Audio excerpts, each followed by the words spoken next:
absolutely love a nice, good David versus Goliath story. David versus Goliath. Little tiny David, just a boy with a slingshot, takes on the entire army, sees big Goliath, throws a rock, hits Goliath in the head, knocks the biggest giant soldier out, scares the shit out of the rest of the army. And he prayed to God, and God gave him the courage to do it. David Goliath. I like an underdog story. I love an underdog story. Nixon is going to sit there and say we're like this great big beast, this helpless giant who has to sit there and take the abuse from the Cuban, nationals. This Fidel Castro, this big giant, has to take all this abuse from Cuba. They're not taking any abuse. Cuba the reason why we have an embargo on Cuba is because they set a good example. So they don't just have a great literacy program. Cuba is more literate than Kentucky and Alabama and Mississippi will ever hope to be. 3 out of 5 Kentuckians can read, so 2 out of 5 Kentuckians cannot read. 40% of Kentuckians can't read, and then 99% of Cubans can read. So compare the literacy rates to Kentucky versus Cuba.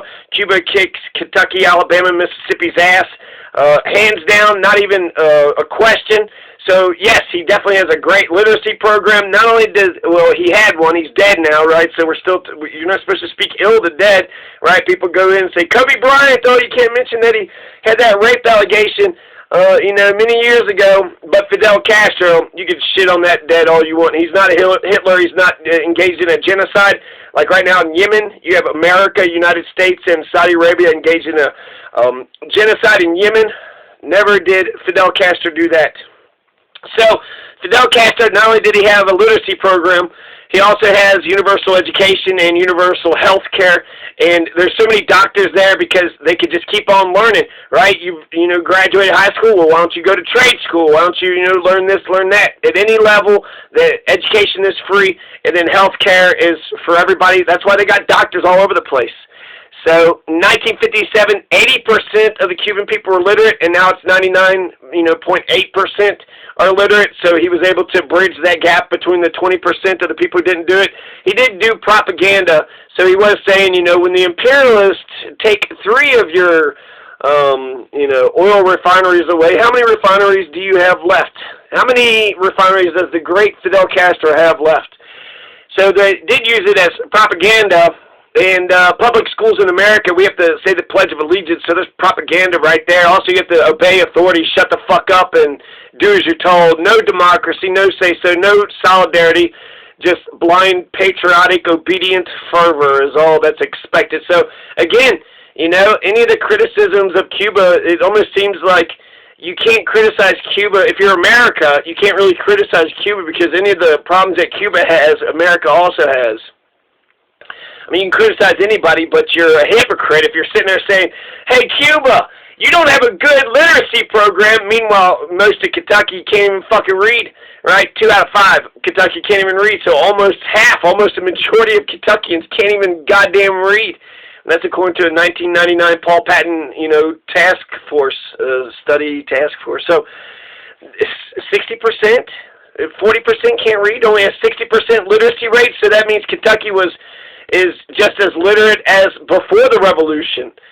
So Batista wasn't doing a good job, Cuba or Fidel. Anyways. Cuba's high school graduation is 94%. Cuba's life expectancy is 78 years old. They're right up there with America. We're only like 0.1 or 2 away. The life expectancy for Cuba is just, the exact same. For America, when it comes to the graduation rate, 94%. They're all illiterate, all very literate. They all can read, 99.8%. Cuba's got a brand new constitution. Britain does. We've been fucking with Cuba. We've been fucking with them so many times. LBJ killed Che Guevara in 1967 with the CIA and Special Forces in Bolivia. So that couldn't be good for, U.S.-Cuba relations when we kill one of their revolutionaries. Now, he was in Bolivia. What about the Bay of Pigs invasion? 1,400 ex-Cubans invade, and they're all captured and killed. And then he's going to take those weapons, and he's going to give it to Angola. I don't know. He's going to take all those cash, all those American weapons, and give it to a gift for some of the liberation struggles in Africa.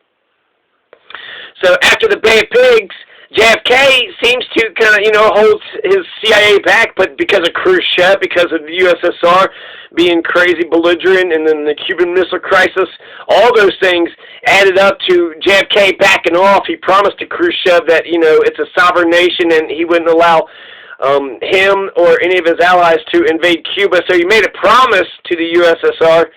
But even the promise, you had Operation Mongoose, you had Operation Northwoods. This is the CIA planning to attack Miami, to attack the United States and make it look like it's Cuba. So not only are we, looking to go into Cuba, but we're looking to kill American people for a pretense in order to invade Cuba. In the early 60s, there was at least 8 times that they tried to kill Castro. So 900 times? Yeah, he's been in power for 50 years. And to be honest with you, the whole embargo thing is anti-American. It's anti-capitalism. Don't we believe in free trade unless it's with a socialist country? Fuck you. Violations of the embargo can get you 10 years locked up in a federal jail. So America isn't, hurting the Cuban people. They're hurting Americans, too. We can't get, the cigars, which that sucks. But it's unhealthy. But they have a lung cancer vaccine. They also could stop HIV and syphilis from being transferred from the infected mother to the baby. And they also helped out with Ebola. They got, they're some of the smartest doctors in the entire world. And so to not trade with Cuba means we don't get the vaccine. We don't get the lung cancer vaccine. We don't get the technology, the HIV, stopping HIV and syphilis from being spread to the child. So because of the embargo, if we were to say, hey, we want to get a lung cancer vaccine because our great daddy, uncle is about to die, and we want to get that vaccine to save his life, well, fuck you. You're going to go, in the federal jail for 10 years for getting a vaccine from Cuba because, fuck you, you don't believe in free trade. You don't believe in capitalism. You don't believe in Americans getting the medicine that they need. You don't give a shit about anybody or anything. So the embargo doesn't just punish Cuba. It's a stupid embargo. It's been imposed for the last 60 years, the longest embargo from one nation to another nation in modern history, 60-fucking-year embargo. And you would think they would be a belligerent, violent, crazy nation. No, they're peaceful to stay, to themselves. We keep invading them, trying to assassinate their leaders, and they just kind of, defensive, just rope-a-dope and just, keep surviving and, stop all they're not doing it to us, so just, Jesus Christ. 1959, if Batista wasn't propped up by the U.S. dictatorship by Eisenhower with weapons and arms and monies and foreign aid for 6 years, from 1952 to 1958, Eisenhower was propping Batista up.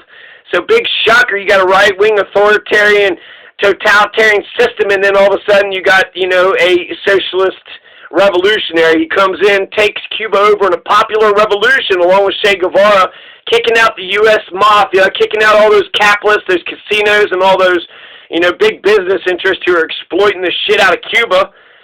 And yeah, he's going to come to America. He's going to meet with Nixon. He's going to lay a wreath at the Lincoln Memorial.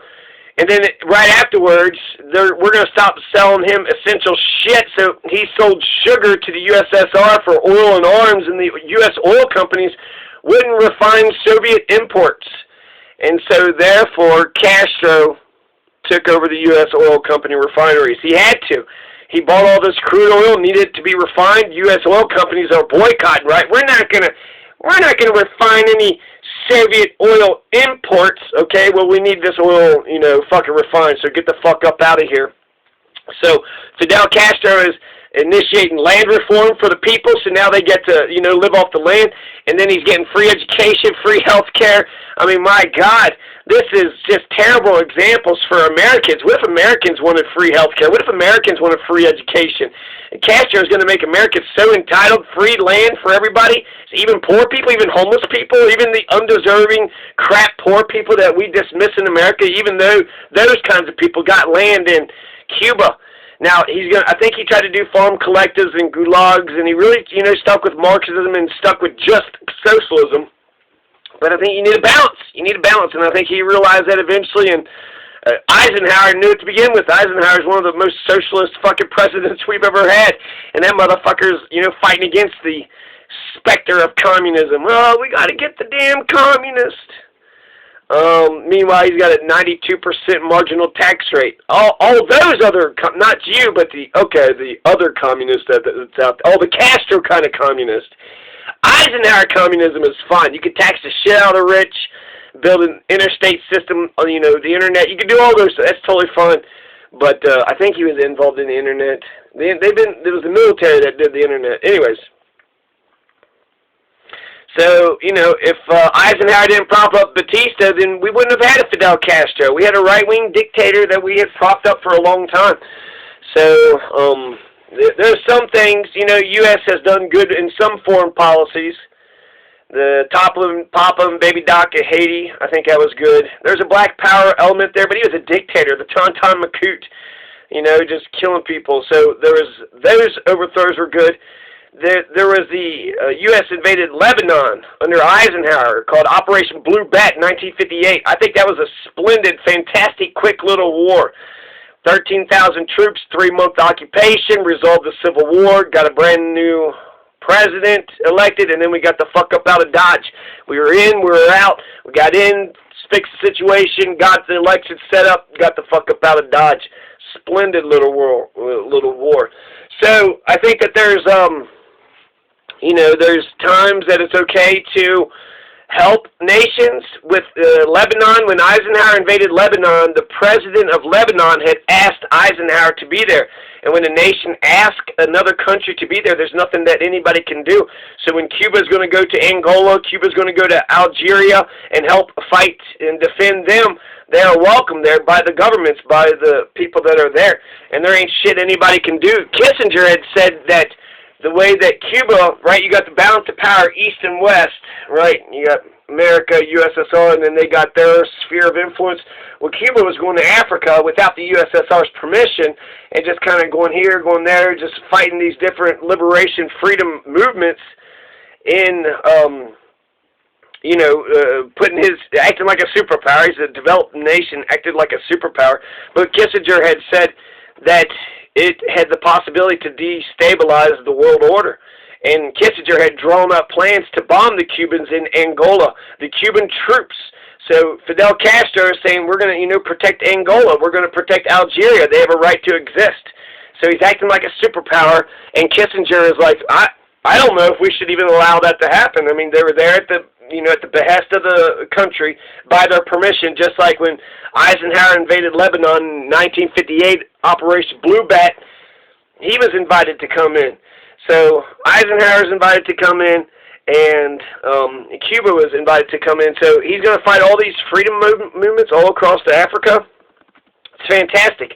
Raul Castro is going to speak at Nelson Mandela's funeral. Out of everybody who attended, Raul Castro was the only one of 6 people. Only 6 people got to speak at Nelson Mandela's funeral, and Raul Castro was one of them.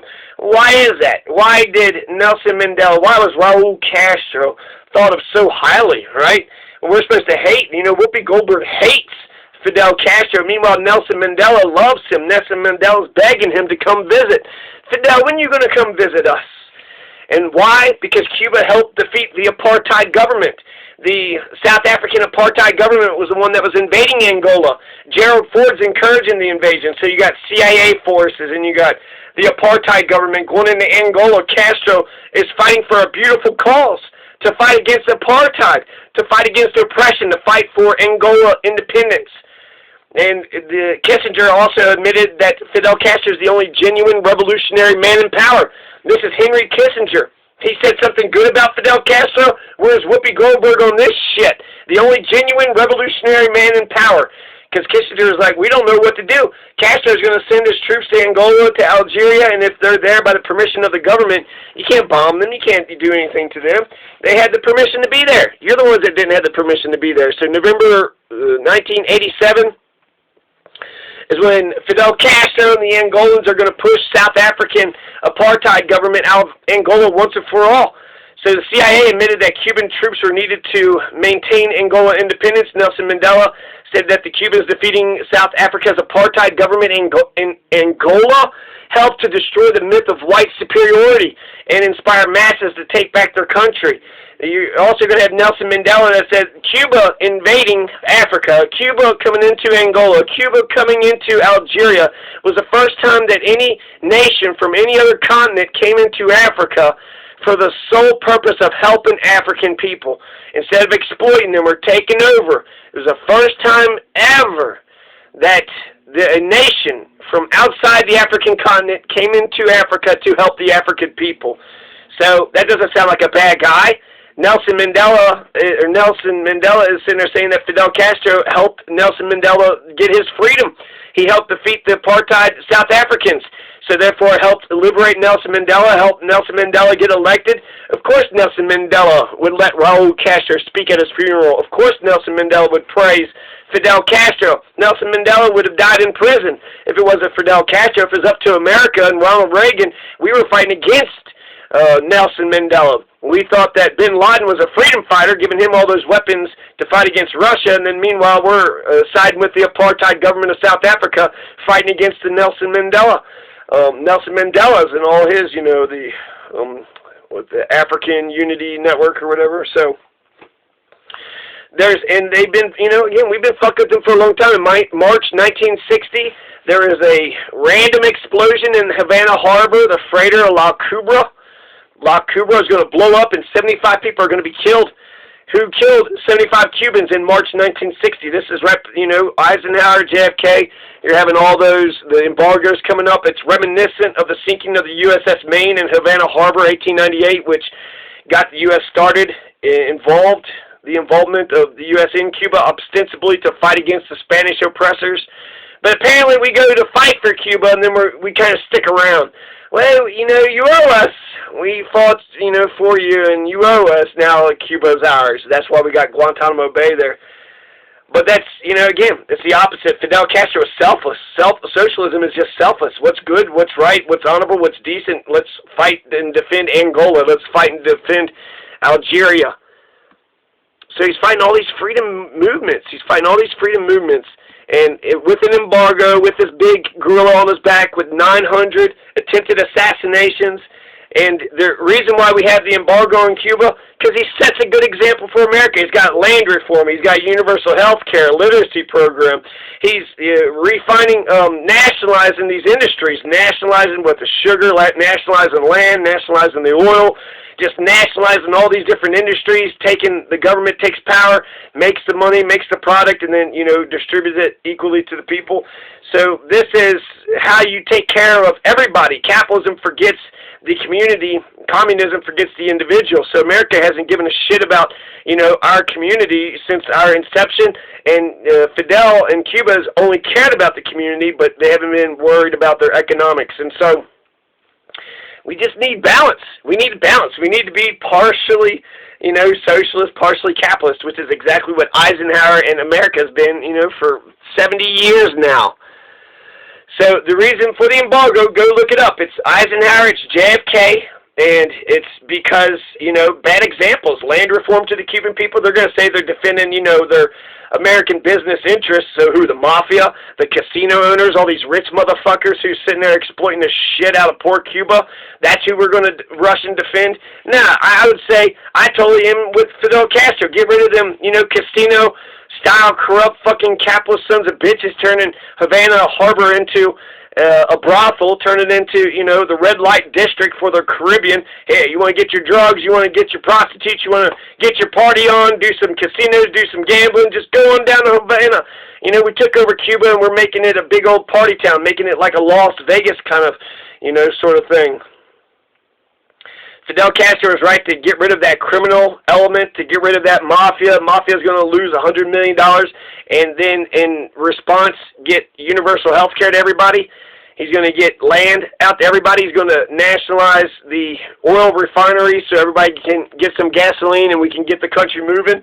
That's the reason why the embargo happened. That's the reason why the embargo happened. Cuba was just a bad example for the American people.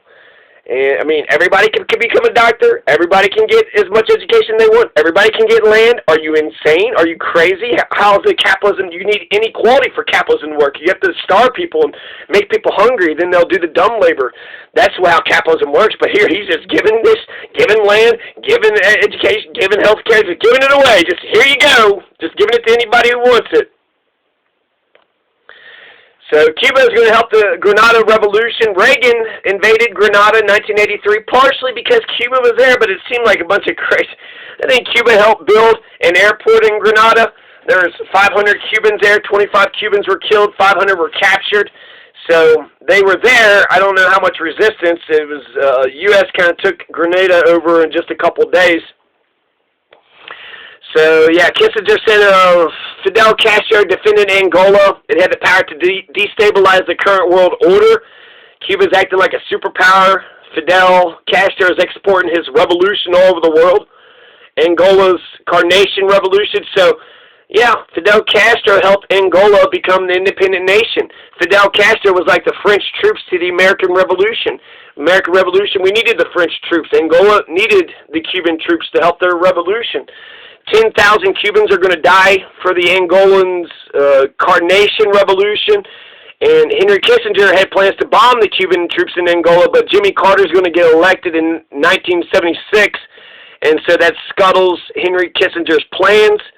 Angola, they wanted independence from Portugal. They repelled the South African apartheid government and Zaire's Mobutu regime. So you had the Congo and the apartheid government trying to occupy Angola. Cuban soldiers, the victories against the South African apartheid forces in Angola, against right rule in Namibia. It's against the USSR's wishes, without Russia's approval. And now you got a brand new Angola who's independent from the Portuguese. So the Cubans defended Angola, defended the Angolan people, defended the Angolan nation, saved Angola's sovereignty, and went to Angola in solidarity. CIA and the South African apartheid government tried to take over Angola. But Fidel Castro sent 36,000 troops, and he wanted to globalize his struggle, not in accordance with the USSR, just to do the right thing. He just wanted to do the right thing, basically putting his troops on the line to become martyrs, you know, to help export the revolution, to make his revolution look good. Some people said the Cuban troops weren't nice. The morale was very low. Well, I mean, sure. I mean, they're just there for a humanitarian mission. Their life is being put on the line for, you know, strictly them. It's all about Angola and Algeria. So Angola's fighting their independence movement against Portugal. Algeria's fighting an independence movement against France. And Cuba sends not just soldiers, but doctors, too. They're kind of half doctors, half soldiers.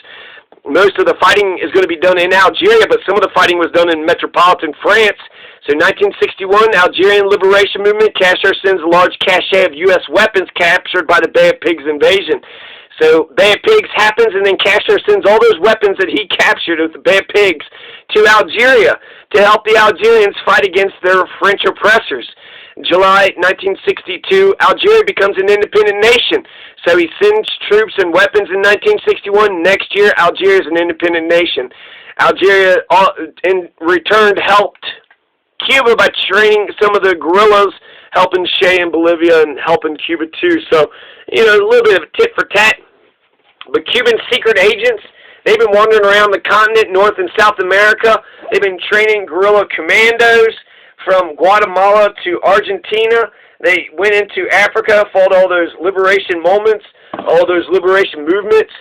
So in Mozambique, Namibia, Zaire, Guinea-Bissau, Angola, Ethiopia, Yemen, Mozambique, Egypt, Zaire, Bolivia, Guinea-Bissau, Congo, Algeria, Western Sahara, Eritrea, Ethiopia, Zanzibar, Guinea-Bissau, Mozambique, Congo, Algeria, Angola, Yemen, Ethiopia, Namibia, Zanzibar, Congo, Western Sahara, Eritrea, Ethiopia, Egypt, Zaire, Bolivia, Guinea-Bissau. Okay, so he went Cuba is all over the fucking place. They're all over the goddamn place. This is amazing when I think about like who's going to win the war of ideas. So you got the East versus the West. No, it's just capitalism. No, it's just socialism. And then you have Cuba who's like, hey, I'm not aligned. I'm just here to do what's good and what's right and what's proper. Let's defend you as a sovereign nation, Angola. Algeria, you're your own country. Let's help with your independence movement. So they're the French troops. They're the, people that were helping America during the American Revolution was the French. Well, we forget about that. We didn't actually respect the French right afterwards. Took the French's money, took all their power and shit. They had a revolution, and they were like, fuck you, French. So it'd been nice if we would have, just been friends with our own goddamn allies. Cuban troops are going to fight the Somalia invasion of Ogaden. So in 1978, Cuba assisted Ethiopia in repelling an invasion force by Somalia. Thousands were sent to Ethiopia to fight Somalia. Again, Cuban troops putting their lives on the line for what's right, for freedom, independence, for revolution. So they're, being occupied, and he's like, no, you get your own nation.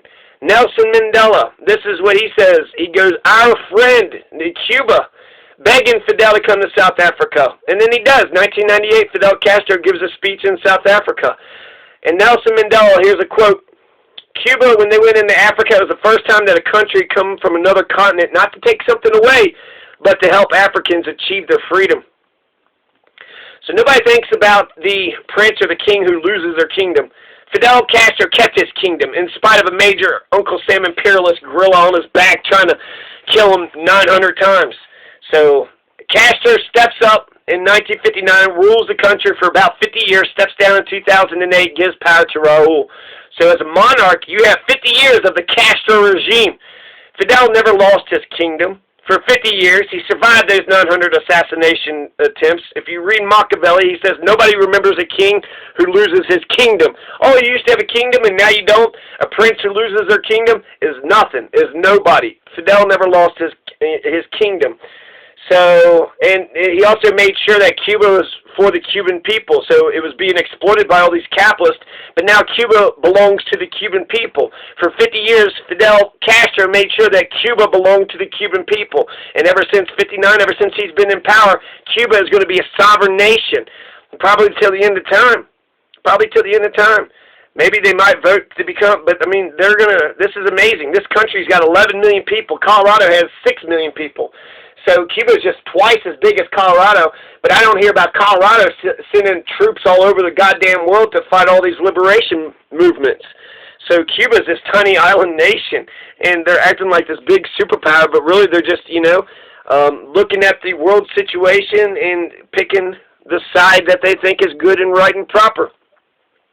If you look at the long-term history of Cuba, it's very similar to America. Christopher Columbus, 1492, Taínos, Native American genocide, enslaved them until they died, and then imported 500,000 black folks.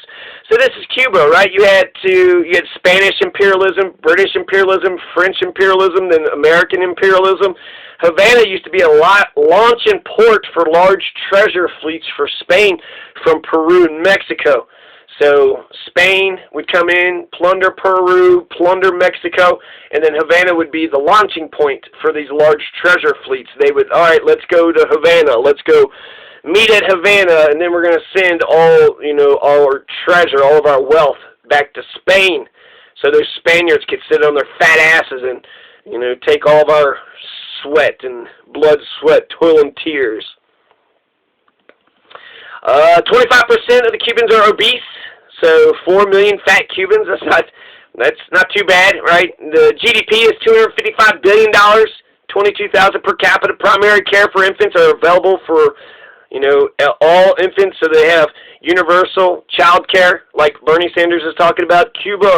Cuban health paradox, developing country there for third world, but they're 30th in the 2019 Bloomberg Healthiest Countries Index. Head of the government's Prime Minister Manuel Cruz since December 19, 2019. The National Assembly of People Power elects the president and vice president, and the next election is going to be 2024. They got a constitution, they got elections, they got a brand new prime minister and head of state, head of government. They have elections, so they've apparently 3,000 political executions, 6,000 arbitrary detentions. There's been a flood of refugees to the United States. So Fidel's not perfect, But all those things, political executions, well, that's shit. That's goddamn Woodrow Wilson. Arbitrary detentions, that's Woodrow Wilson too. George Washington was killing deserters and he owned slaves. Flood of refugees to the United States. So the people that try to run away from George Washington, he shot them in the, he hung them. He hung them and served as an example. You try to run away, you try to be a refugee from this revolution, I hang you and I kill you. And he's on the dollar bill and all of our fucking money. So the criticisms of Fidel, I think, are bad and should be condemned. But I don't see how you're going to allow, George Washington and Woodrow Wilson and all these other pieces of shit. All that was back in a different day and age. Well, they're doing all the bad. If it's bad to have political executions, arbitrary detentions, having flood of refugees for Castro, then it's bad for America. What's good for the goose is good for the gander. So to sit there and point out that